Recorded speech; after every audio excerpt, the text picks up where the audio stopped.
The first time she said it, I didn't think anything of it at all. My name is Alex.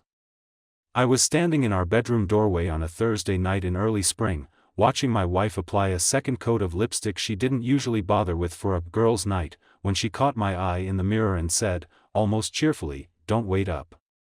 I was 34, worked in logistics management for a regional distribution company, and had been married to Jordan for 6 years, long enough that a phrase like that should have registered as nothing more than what it was on its surface. But something in the way she said it, light and quick, like she was closing a door before I could ask what was behind it, made me pause in a way I couldn't fully explain to myself that night. "Have fun," I said instead, "because that's what you say." She left around 8, in a dress I didn't remember seeing before, smelling of a perfume that seemed newer, sharper than her usual one. I stayed home, made dinner for one, watched something forgettable on television, and told myself I was simply a man whose wife occasionally went out with friends. That's a normal marriage. That's what people do. She came home a little after midnight, cheerful in a way that felt slightly performative, like she was narrating her own good mood for an audience that wasn't quite me.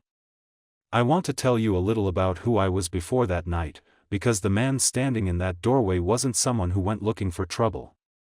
I'd spent the better part of our marriage being the steady one, the one who didn't push, who gave Jordan space when she needed it, who told himself that trust meant not asking too many questions.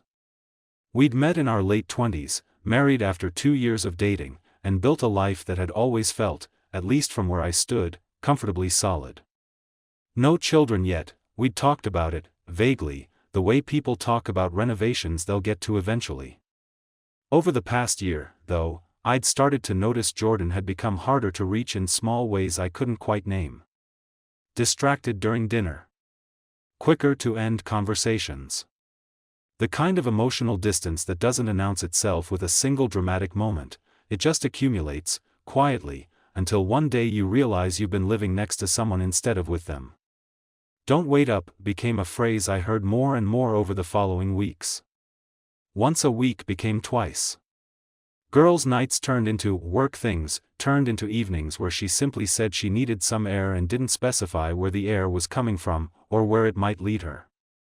I didn't push, not at first. That was my blind spot, and it would take me most of the next 2 months to understand how much it had already cost me. I kept believing that if I just stayed patient enough, kind enough, undemanding enough, whatever distance had opened up between us would eventually close on its own, the way small rifts sometimes do if you don't disturb them. One night in late April, I noticed her phone buzz on the kitchen counter while she was in the shower, and a name I didn't recognize flashed briefly across the screen, Derek, with a message preview that cut off after just a few words, "Can't stop thinking about." I stood there for a long moment, the phone dark again before I'd fully processed what I'd seen, and told myself it could be anything. A coworker. A group chat. A completely innocent conversation I was building into something larger than it actually was. I didn't mention it to Jordan that night. I didn't mention it the next night either. I told myself I needed more than a half sentence on a lock screen before I said anything that might sound accusatory, might sound like the kind of husband who didn't trust his wife. The following week, we had dinner with my sister and her husband, and at one point, while Jordan was refilling water glasses in the kitchen, my sister leaned over and asked, quietly, "Is everything okay with you two? You seem tense." "I don't know," I admitted. "Something's felt off since spring. I can't put my finger on it exactly." "Have you asked her?" "Not directly. Not yet." My sister gave me a look I recognized from childhood, the one that meant she thought I already knew the answer and simply didn't want to hear it out loud yet. That night, after everyone left, Jordan seemed unusually tired, almost brittle, snapping slightly when I asked an ordinary question about whether we still had plans for the weekend. "I don't know, Alex, can we not plan every single minute of every day?" It wasn't like her, that sharpness. I filed it away without saying anything, the way I'd already started filing away small inconsistencies, the phone angled face down, the new perfume, the growing frequency of nights I spent alone in a house that had started to feel larger than it used to. I didn't know it yet, but that name on the screen, Derek, was going to become the center of everything that followed, and by the time I finally understood exactly who he was, 3 more months would have quietly slipped by, each one adding a little more weight to a silence I still didn't fully understand I was choosing. Life fell back into its rhythm the way it does when you decide, consciously or not, to look away from something. Jordan and I still had dinner together most nights. We still talked about small things, her job at the marketing firm downtown, my latest shipment delays at work, whether we should finally repaint the guest room a color that wasn't the same beige it had been since we moved in. On the surface, nothing had visibly cracked. But underneath that surface, small things had started shifting in ways I couldn't stop noticing even while trying to. Jordan started keeping her phone face down on every surface, the kitchen counter, the nightstand, the arm of the couch. When I mentioned it once, lightly, hoping to make it a joke rather than an accusation, she said, "Force of habit, I guess," without looking up from what she was doing, her thumb already moving across the screen with a kind of practiced quickness. Her girls' nights had a name now, one I heard repeated often enough that it started to feel less like an actual person and more like a shield, a friend named Sasha, someone I'd never once met in 6 years of marriage, who apparently hosted most of these evenings out. "I should meet Sasha sometime," I said one night, mostly to see what would happen. "She's just, like, a work friend of a friend," Jordan said, a little too quickly, already moving toward the stairs. "You'd find her boring anyway." I let it go. That was mistake number 2, though I wouldn't fully understand the shape of that mistake for a while longer. My best friend Nate, who worked private security and had done occasional investigative work for people going through messy legal situations, came over for dinner with his wife in early May. Jordan was out again that night, a work thing, she'd said, something about a client dinner that had come up last minute, and Nate caught me staring at my phone a little too long over dessert. "Everything all right?" he asked, once his wife had stepped into the kitchen to help clear plates. "I don't know," I admitted. "Something's felt off since spring. I can't put my finger on it exactly." "Define off." I told him about the phone habit, the sudden frequency of nights out, the name Derek I'd seen once on a lock screen and hadn't been able to shake since. Nate was quiet for a moment, turning his glass slowly on the table. "You want me to look into it?" "Not officially, just, quietly. See if there's actually something there before you drive yourself crazy imagining things that might not be real." I told him I wasn't ready yet. I still believed, somewhere underneath the growing unease, that I was overreacting, that Jordan deserved the benefit of the doubt after 6 years of marriage that had, until recently, felt entirely solid. I want to stop here for a second. If you've ever caught yourself building excuses for someone before they've even had to offer one themselves, you already understand exactly where I was standing that spring, constructing Jordan's alibis in my own head before she'd ever needed to ask me to believe them. By mid-May, the pattern had thickened into something I could no longer fully explain away as coincidence. Jordan had started working later, twice a week now instead of the occasional evening.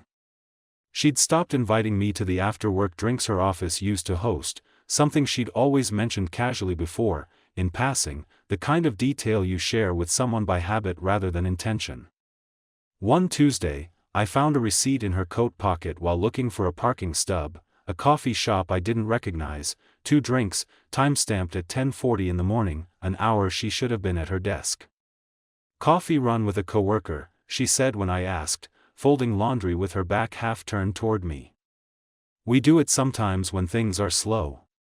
"Which coworker? Does it matter?" "God, Alex, it's coffee." Something sharp crossed her face, gone as quickly as it appeared. "I don't interrogate you about every stop you make during your day." I didn't have an answer for that. I told myself she was right, that I was being paranoid, that 6 years of marriage had earned her more trust than I was currently extending. I didn't ask again after that. Not because I didn't want to know. I was starting to understand that some part of me was afraid of exactly what asking again might actually confirm. Near the end of May, I noticed she'd changed the passcode on her phone. It had always been our anniversary, a small detail I'd never thought twice about in 6 years, until the night I picked it up to check the weather and found the old numbers didn't work anymore. "Locked myself out twice this week," she said, when I mentioned it. "Figured I'd pick something I'd actually remember." It was a small thing. It shouldn't have mattered as much as it did. But something about the timing, right around when Derek's name had first appeared, right around when the coffee receipts and the late work nights had started stacking up, settled into my chest with a weight I couldn't quite shake off, even lying awake beside her that night, listening to her breathing even out into something that sounded, infuriatingly, like peace. I didn't know it yet, but the changed passcode wasn't the last thing Jordan would quietly rearrange that month to keep something hidden from me, and the next one, when I finally noticed it, would be much harder to explain away as forgetfulness. June arrived with a kind of humid, uneasy stillness that seemed to match the mood settling permanently over our house. Jordan's late nights had become close to routine now, 3 times a week, sometimes 4, always with an explanation ready before I'd even finished forming the question. I started noticing things I hadn't let myself notice before, or maybe things that had simply never existed until recently. A new bracelet, thin gold, that she said she'd bought herself as a treat after a good quarter at work. A habit of stepping onto the back porch to take calls she said were from her mother, though her mother, when I mentioned it casually during our own weekly call, said she hadn't spoken to Jordan in almost 2 weeks. I didn't confront her about that discrepancy right away.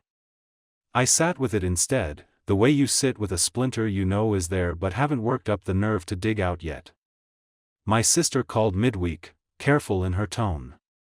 "I don't want to stir anything up," she said, "but Jordan's been posting things online, not obvious, just, like, cryptic quotes about feeling alive again, about not settling. It's probably nothing. I just thought you should know people are starting to notice." That detail sat with me longer than I expected. Not because a vague online post proved anything concrete, but because it confirmed something I'd been feeling privately for weeks was now visible enough that people outside our marriage had started to see it too. Nate called me that same week, unprompted. "I wasn't going to say anything," he said, "but my wife ran into Jordan at that new wine bar downtown last Thursday. Jordan told her she was there for a work event. My wife said it looked like it was just Jordan and one guy, nobody else from any office." "Did she get a name?" "No. But she said the guy had his hand on the small of her back when they left. Didn't look like coworkers, Alex." I sat with that for a long moment, the phone still against my ear, feeling something in my chest tighten in a way I recognized now as something closer to certainty than suspicion. I want to stop here for a second, because there's a specific kind of vertigo that comes with realizing the people around you have started quietly gathering evidence of something you've spent months trying not to see clearly yourself. That weekend, Jordan mentioned, almost offhand, that she'd be attending a conference the following Friday, an overnight trip, just one night, nothing unusual for her industry.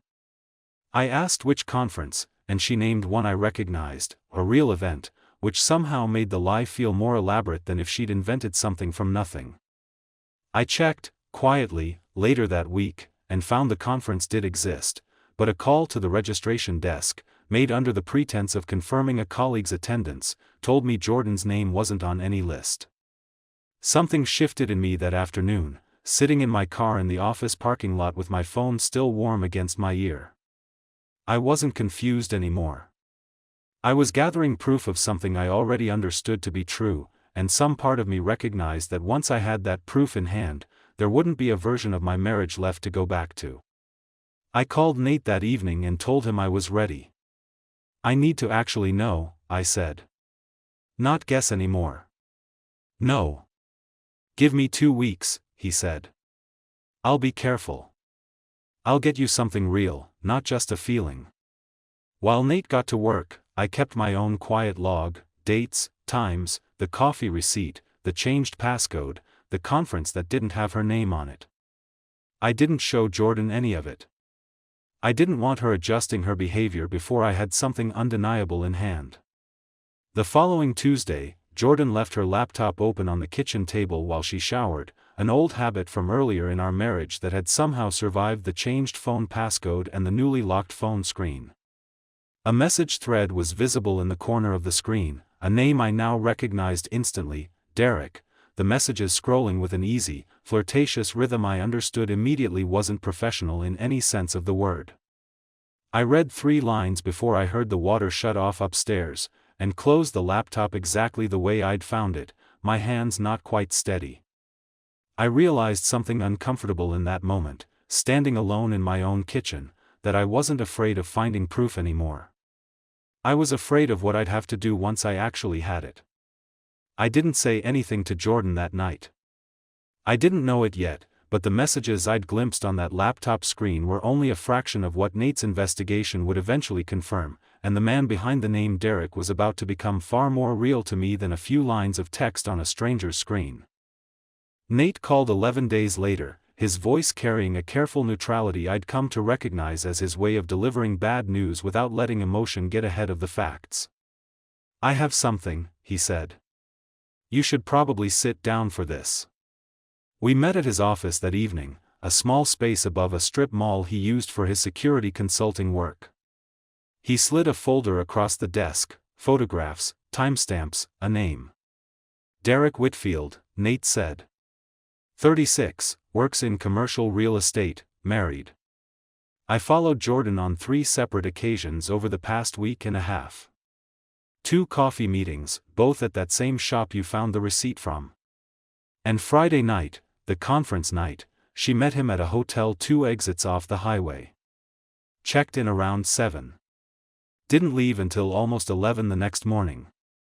I stared at the photographs for a long time, Jordan getting out of her car in a dress I recognized, Derek meeting her at the hotel entrance, his hand at the small of her back exactly the way Nate's wife had described weeks earlier. "Married," I said, the word landing strangely in my mouth. "He's married too. To someone named Claire, from what I could find. I don't know if she knows."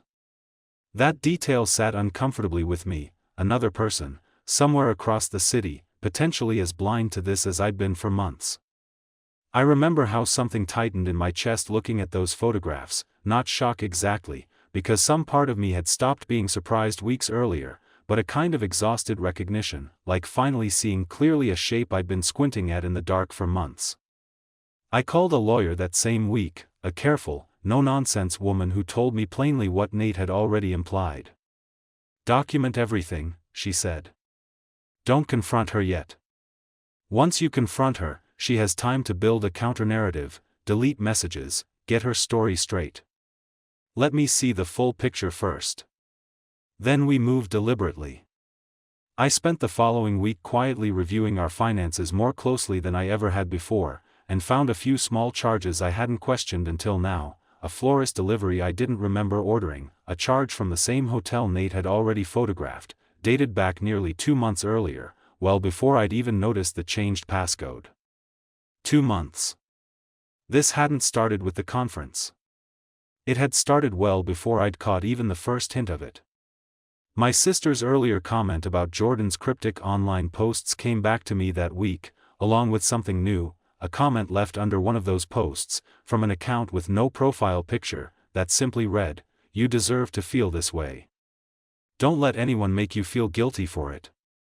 I didn't know who'd written it, but it confirmed what I already suspected: whoever Jordan had been talking to, in whatever capacity, had been actively encouraging her to keep going rather than stop.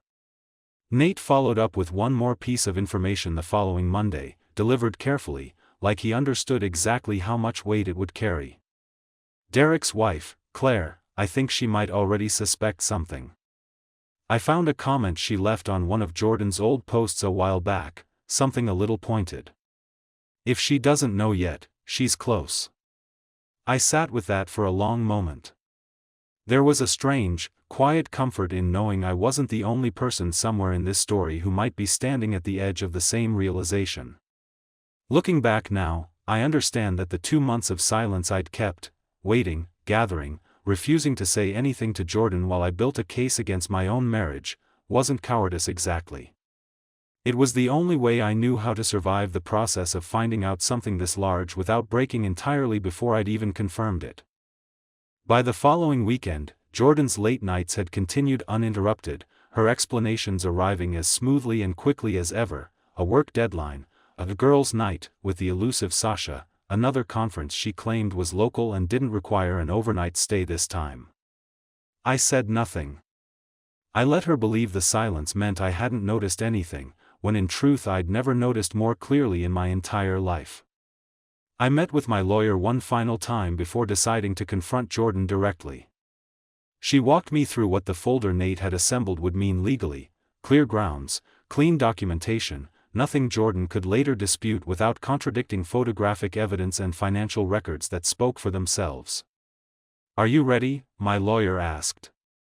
I told her I was, though some part of me understood I wasn't fully ready for what came after the confrontation, the actual ending of something I'd spent 6 years building, however hollow the last several months of it had apparently become. I didn't know it yet, sitting in that lawyer's office with a folder of photographs on the desk between us, but Jordan's reaction to finally being confronted was going to test every ounce of the calm I believed I'd need to get through it. I asked Jordan to sit down at the kitchen table on a Sunday evening, the same table where "don't wait up" had first become a phrase I noticed rather than dismissed months earlier. "We need to talk," I said. "About Derek." Her face went through several expressions in quick succession: confusion first, then something harder settling into place, her jaw tightening in a way I recognized as preparation rather than surprise. "I don't know what you think you know," she said, "but you're way off base, Alex. I have photographs, Jordan. A hotel. Dates. I know about the conference that didn't have your name on the registration list." She laughed, short and sharp, an ugly sound I'd never heard from her before in 6 years. "You had someone follow me? That's insane. That's genuinely insane behavior." "Is it insane, or is it accurate? You're being paranoid and controlling." Honestly, this explains a lot about why things have felt so tense lately. Maybe if you weren't so obsessed with tracking my every move. "Don't," I said, quieter than I expected my own voice to come out. "Don't turn this around on me. I have a folder with your name and his name and a hotel receipt in it. Don't insult both of us by pretending this is about me being controlling." Something in her posture shifted then, the mockery draining out, something more cornered replacing it. "It's not what you think," she said, though her voice had already lost its earlier confidence. "Then tell me what it is." She was quiet for a long moment, staring at the table between us, and when she finally spoke again, something in her had shifted from defense into something rawer, more exposed. "Fine," she said. "You want the truth? Derek and I have been seeing each other since March. Maybe you should ask yourself why I needed to look somewhere else in the first place, instead of interrogating me like I'm the only one who let this marriage go quiet." "Don't do that," I said. "Don't make this about me somehow failing to keep you interested enough not to lie to my face for 4 months. She flinched at that, the blame shifting losing its footing for the first time since I'd sat down. Something in her seemed to deflate slightly, the anger giving way to something quieter. She finally spoke. This is what she told me. It started small, back in March, at a work mixer I almost didn't go to. Derek was there representing a client, and he noticed things about me nobody at home seemed to notice anymore: that I was tired in a way that had nothing to do with sleep, that I'd stopped talking much about anything that actually mattered to me. That first coffee, I told myself it was harmless. 2 people talking. I told myself the lie would stay small if I just didn't let it become anything more than that. Once it became more, stopping felt impossible in a way I still don't fully understand. Every time I told myself it was the last time, there was another reason it wasn't. I started scheduling my whole week around when I might see him, and I told myself that as long as it never touched home, it wasn't really taking anything away from you. I was terrified of being caught, obviously, but more than that, I was terrified of what it meant that I didn't want to stop. I couldn't look at our wedding photo in the hallway some mornings. I'd walk past it and just stare at the floor instead, because looking at it felt like admitting something I wasn't ready to admit yet. I almost told you in May, the night you asked about the coffee receipt. I had the words ready. I looked at you and lost my nerve, and told myself it wasn't the right time. I don't think there was ever going to be a right time. I just ran out of ways to keep it hidden. That's what she told me. I sat across from her at our own kitchen table and felt something I hadn't expected to feel, not relief, not forgiveness, just a strange, heavy clarity, like finally setting down something I'd been carrying without fully realizing how much weight it had. "Don't wait up," I said quietly, once she'd finished. "You've been saying that to me for 4 months, Jordan. I finally understand what it actually meant. Alex, please. We can fix this. I'll end it with him completely, we can go to counseling, I know I can. I already talked to a lawyer," I said. "I'm filing this week. I'm not doing this out of anger. I'm doing it because I finally understand exactly what I've been living inside of for the past 4 months." She reached for my hand across the table. I pulled it back before she could take it. I didn't know it yet, standing up from that table and walking upstairs to pack a bag for the night, but Jordan's attempts to salvage what remained were only just beginning, and the weeks ahead would test exactly how much of my composure could survive contact with her regret. The divorce proceedings took just over 3 months, faster than I expected, mostly because Jordan didn't contest much once she understood the evidence Nate had gathered left her very little room to argue otherwise. She apologized more than once during that stretch, a long email in the second week, a phone call I let go to voicemail in the fourth, a request through her lawyer for one more conversation that I declined.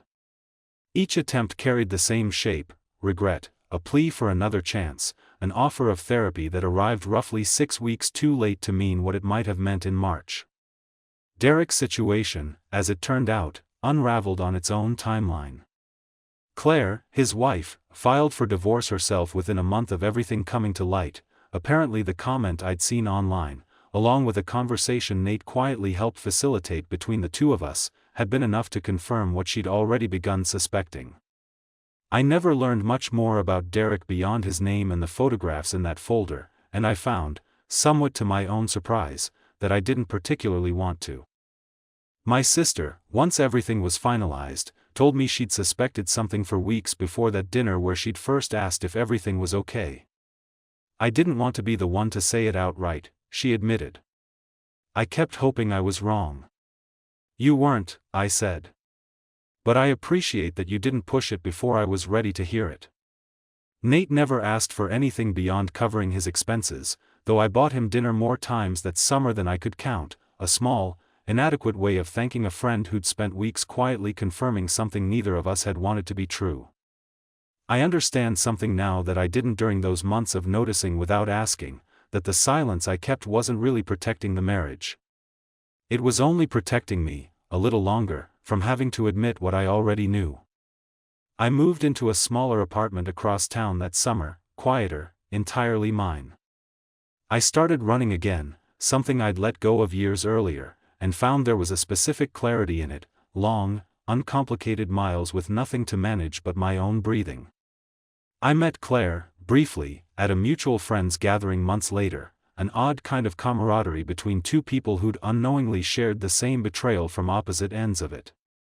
We didn't dwell on it. We talked instead about her decision to go back to school, about my slow rebuilding of a life that finally felt like it belonged only to me.